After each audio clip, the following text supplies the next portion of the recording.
All everyone, thanks for dropping by. Hi, I'm Billy Sastre and I'm from the southern part of the Philippines, Ciudad de Zamboanga, and I am going to show you right now how I did this piece right here because a client of mine asked me if I can make some pieces for him, and this piece is made of Songket fabric weave from Malaysia, and he just asked me to make this Suit Barong for him. So I hope you're going to stay with me until the very end of the video because I'm going to show you how I did this and this right here. So as we all know, sewing is an activity or a profession that is drawing less attention and interest by people. So for us like-minded, if you're interested in sewing, menswear, fashion, I hope you could subscribe, follow my socials so that we can grow this family and hopefully we can reach more audience so that we can celebrate fashion and menswear together. I did two suit barongs for him and I'm going to show you the process and hopefully you can stay with me until the very end of this video. So without further ado, let's go. Hello again, welcome to my teeny tiny workspace. I'm home based so it's efficient and sustainable for me as of the moment. First, if you already have patterns, lay them over the fabric that you will be using. So I was able to make some suit barongs for the same client, that's why I am using the same pattern. As you lay and trace the pattern, make sure to add sewing allowance for the seams. In my case, I usually add exact measurement of allowance and strictly follow them when I'm sewing. So it's usually 3/4 inch. And I always remember to utilize every spaces in the fabric to reduce waste, and the leftover fabric can still be used on your next project. Just maybe.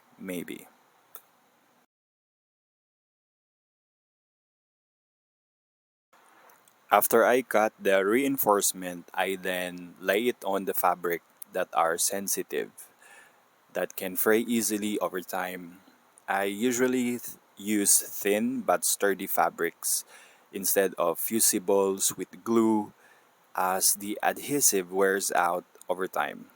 And at the same time, providing ventilation and comfort for the wearer as glue on fabrics can block the heat that our body emits. Once all the parts and seams are ready, sew them together piece by piece to construct your desired outfit. All the seams must be properly edged to prevent further fraying by using a serger machine.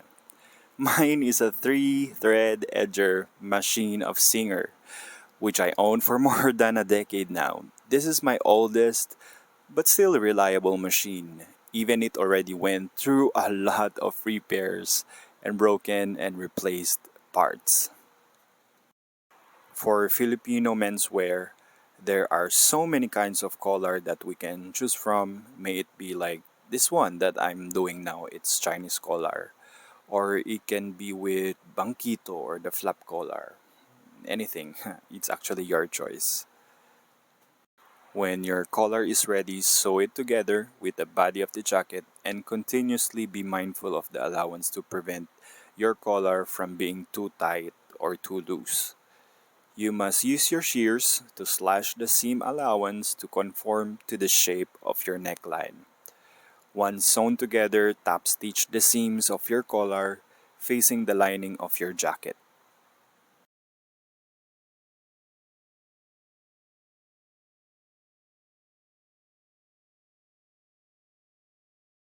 Sewing the sleeves, just connect the parts all together and after, connect the outer fabric to your lining.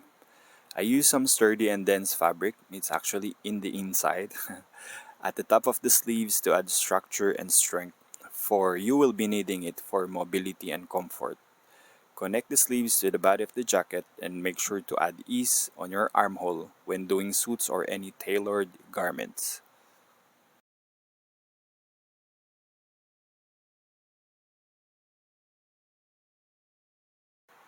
Now, just repeat the process on the other side. And here flexing what the garment will look like nearing its completion.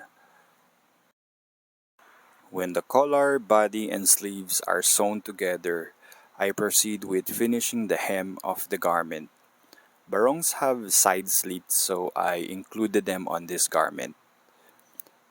One of the most important of all, ironing the fabric.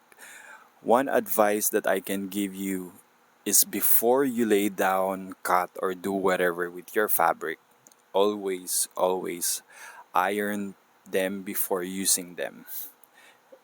With every seams being sewn, always iron them together. So yay, garment structure complete, yes, but these steps that we are about to do are as important as the previous ones.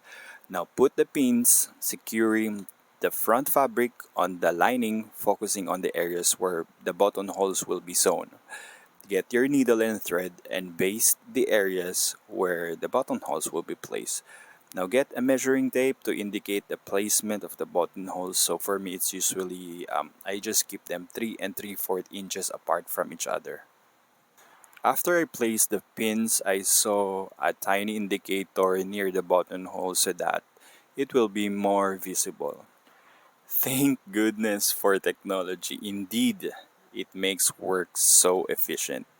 Sewing machines have buttonhole capabilities, and investing in one is a game changer. I used to manually make buttonholes, so each will usually take me 20 minutes to finish. Can you imagine that?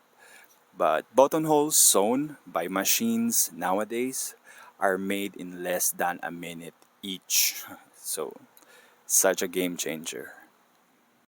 But guys, the reason why we should accurately make indications and sew fabrics together in the form of basting is to actually prevent puckering, disalignment, and other problems.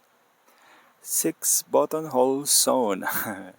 Now using a seam ripper, cut the hole open and make sure to trim away excess threads in the outline of the buttonhole. Now pin the two front parts together to align the placement of the button for more accuracy. After marking them, remove the pin and see the markings. Now proceed on attaching the buttons. So.